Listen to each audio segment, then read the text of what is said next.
Preden začnemo, bi rad sam povedal, ni me kap zadela pri zobozdravniku.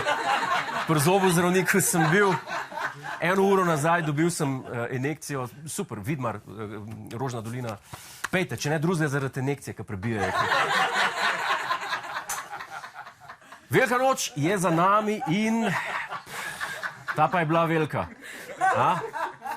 V bistvu niti ne, če mene vprašate. Uro smo predstavili naprej in je bila noč, kar se mene tiče, sakramensko kratka.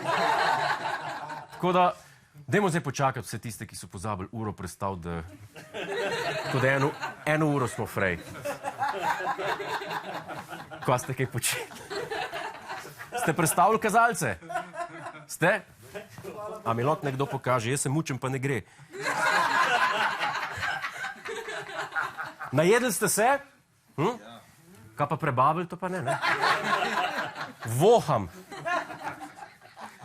Ne, pač prdijo. Ne, hecam se. Bruhajo.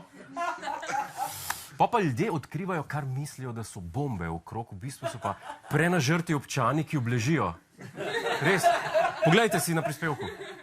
V Mariboru pa so včeraj opoldne našli 250 kg težko letalsko bombo iz 2. svetovne vojne. Odkrili so jo pri zemeljskih delih na ulici Ledina v četrti Tezno. Ne, to je bil Ferdo Šepetavci z Teznega. Mal pred se je najedel, pa ni mogel naprej. To te perhi so bili vsega krivi. Perhi pa vino, te pa obležiš ravno toliko, da ne eksplodiraš.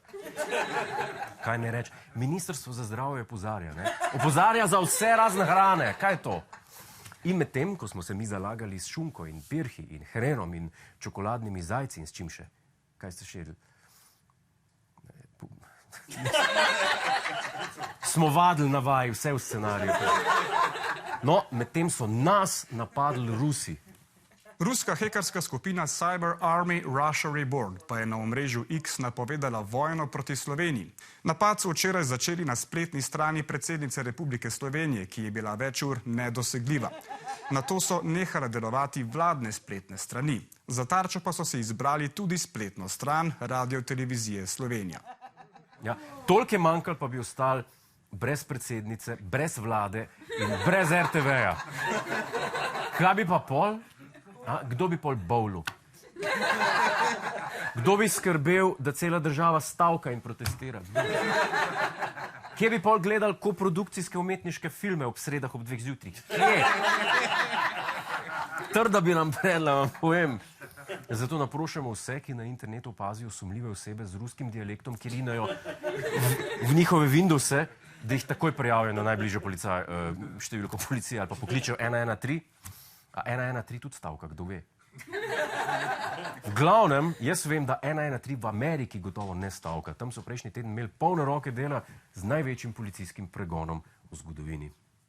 Svetovni splet pa so prepravili posnetki policijskega lova na moškega, ki je v zvezni državi Georgia v ZDA ukradel bager in želel v njem pobegniti pred policisti. Posnetki, ki jih je objavila policija v Norcressu, prikazujejo može postave, kako vpijejo, naj moški ustavi, a ta v delovnem stroju vseeno zapelje na cesto. Ker to vrstna mehanizacija ne zmore peljati več kot 20 km/h, so bili očividci priča enemu najpočasnejših policijskih lovov v zgodovini. Pritisnem gas, kam ne gremo že skoraj 25 na uro. Ena in na skiroju prehteva. Zdaj, če tega ne bo Netflix pograbil, pa ne vem, kdo bo. Tega še nismo videli v filmih, iskreno povedano, a ne, da ne. Pregon 20 na uro. Epsko. Ljudje pa mim hodijo, pa se sprehajajo. Dajmo en soundtrack gor, pa odgovorimo, kako bi to izgledalo kot film. Stop! Stop! Stop! Hej! Stop!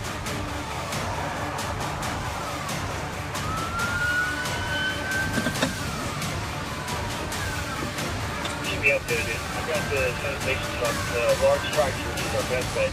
A little bit slower, but he's behind us as well. But he's...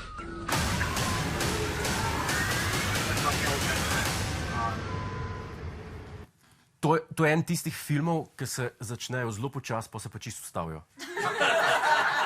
Ampak jaz bi to gledal 100%. Na Dolenjskem pa je 1. aprila potekal tradicionalni blagoslov motorjev. Ne, mislim, če bi prišli z biciklom ali pa s kirojem, bi vam tudi blagoslovili, po mojem. Župnik ne diskriminira tam. Dajmo pogledati, kako izgleda na prizorišču.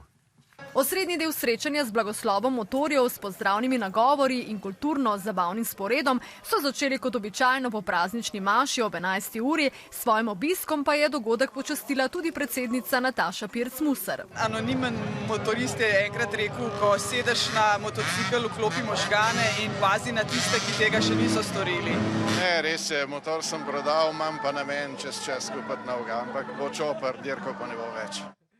A sem jaz edini, ki bi gledal film s predsednico pa z Grimsom? Hitra in tečna. Ampak, če sem iskren, jaz sem za predsednico vedel, da se drajsa okrog z motorjem, ampak za Grimsa? Pa prvi duš, da ne. On se mi je zmer zdel en tak strok uradnika, ni. V obleki, po predpisih. A se ga predstavljate na motorju? To je kar visoko na spisku stvari, kjer se ga človek ne predstavlja. To je približno tako, kot se ga ne predstavlja recimo kot eksotičnega plesalca. Pač si ga ne! Ali pa kot DJ-ja na festivalu elektronike. Pač si ga ne predstavljaš kot DJ-ja. Ali pa kot sladoledarja. Jaz si ga ne predstavljam. Evo, a ste videli? Modra, rumena, vanilija pa Viagra. Recept za srečo. Zgodba mojega lajfa. To so vse stvari, ki ne grejo skupaj z Brankom Grimsom. Je pa vedno bolj opaziti zanimiv nov trend v svetu motociklizma. Vsako leto pa je na motorju tudi vse več motoristk, ki se na pot odpravijo same. Se pravi, brez fantov na pot. Tako ja. A zdaj mislite pa še motorje vozt? Čeprav razumem po eni strani, ko enkrat posodo pomiješ, otroke podojiš, moža nahraniš, pokosiš okrog bajte, Facebook pogledaš, nekaj pa moraš imeti za delati. Ne moraš v luft gledati. Iščemo to bodečo nežev, ne da? Hej, preden greš, klikni tukaj in se naroči na naš YouTube kanal, imamo pa tudi TikTok, Instagram in Facebook, tako da le urno.